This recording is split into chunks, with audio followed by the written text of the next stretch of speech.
Bill Gates said, "I will always choose a lazy person to do a difficult job because a lazy person will find an easy way to do it."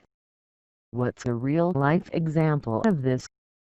An older company had a person dedicated to data entry, which boiled down to copying and pasting portions of data from text files into spreadsheet and formatting into a report.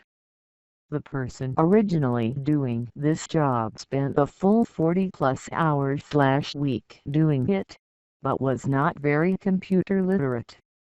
When they retired, the company hired someone with actual skills. The new hire convinced management to let her work remotely after getting up to speed on the job. The first week at home was spent automating the entire job. The remainder of their multi-year tenure with the company was spent doing whatever they wanted, saved the 10 to 15 minutes weekly to run their program and to answer the odd email here and there, all while getting paid full salary and benefits. They actually had to add in a few errors now and then to make it seem realistic. I've worked a few places that have people doing this. Usually when they retire, the job is given to some younger person that figures out how to do it in 10 minutes on top of the rest of their normal job.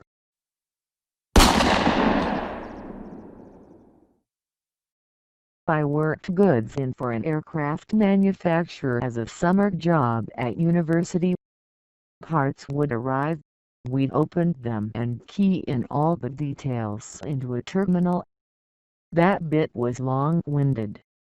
I discovered the terminal keyboard has assignable shortcuts, and set up a bunch of them for all the boilerplate such that keying in an item was about 6 keystrokes.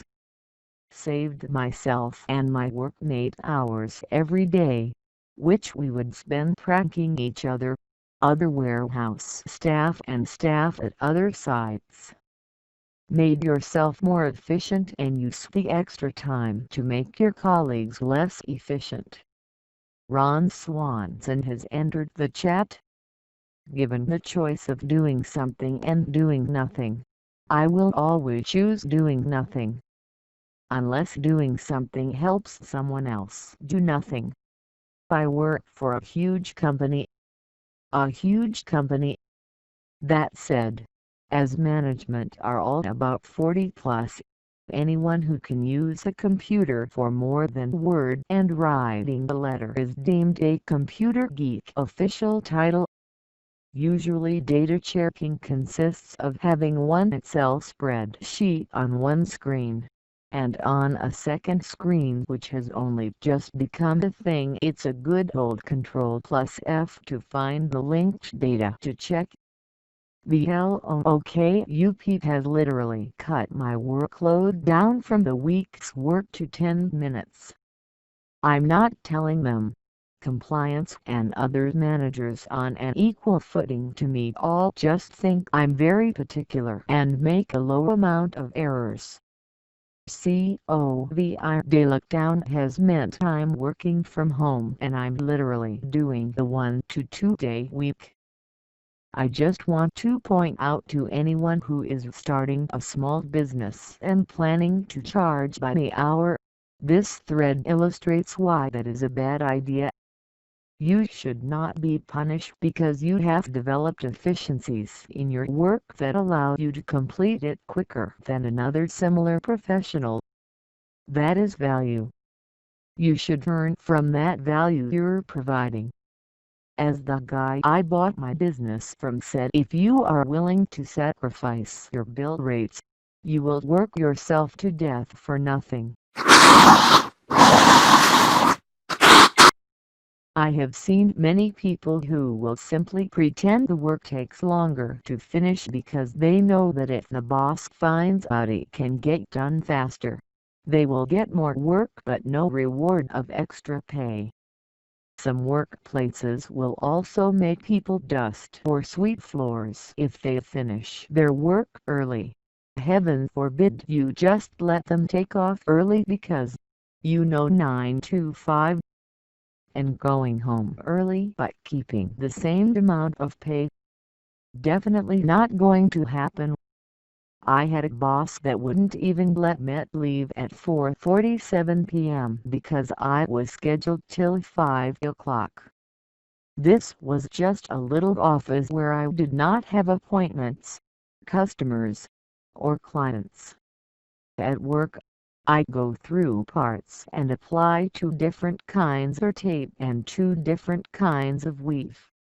I have finally got the rhythm down and now I do each part individually, and apply everything at once. Everyone else goes through an entire order, just applying tape, then goes through it again to do the weave.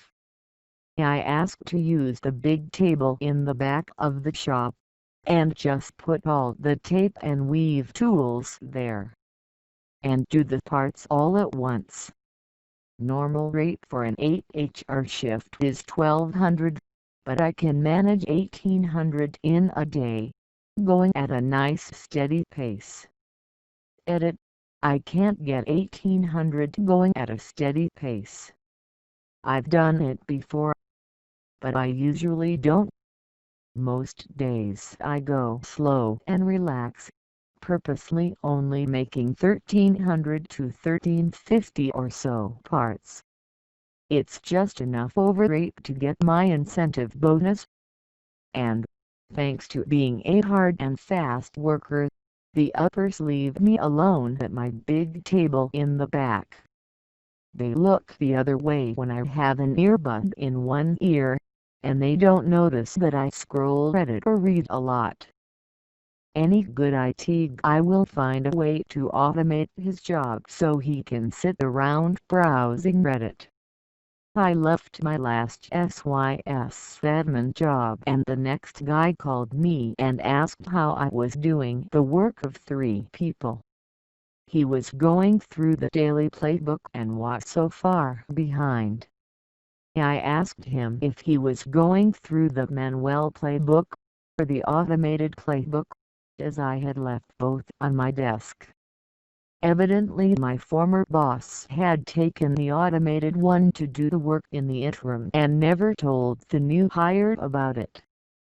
Bingo! The fact that you left 2 manuals is very kind of you though. It was a great environment and great small team, so I made sure they were okay when I left. The only reason I left is somewhere was going to pay me more than double and they could not afford to even come close to matching it. You is the real MVP by documenting your systems. When I left my job I tossed all my work files in trash. My replacement called me at my new job to ask where they were. I told the truth. If someone gives you 2 weeks notice, don't tell them they can leave now. Doesn't go over well.